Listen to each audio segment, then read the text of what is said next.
আল্লাহকে জিজ্ঞেস করে, আল্লাহ আপনার বান্দার রমজানের এই নেকিটা 70 লিখতাম নি।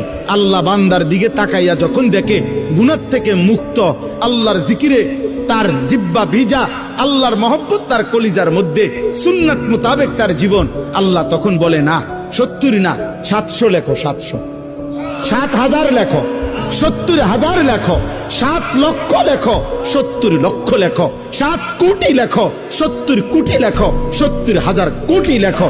এক সেজদা, এক সেজদা, একবার সুবহানাল্লাহ বললে আল্লাহ বলে লেখো 70,000 কোটি সুবহানাল্লাহ লেখো।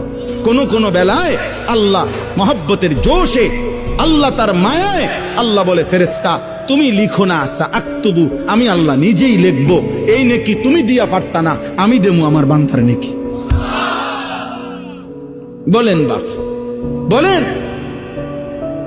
আহাজ মুসলমানের সন্তান, যদি তোমরা বুঝতা যে তোমাদের মালিক তোমাদের প্রতি কি পরিমাণ খেয়াল করেছে।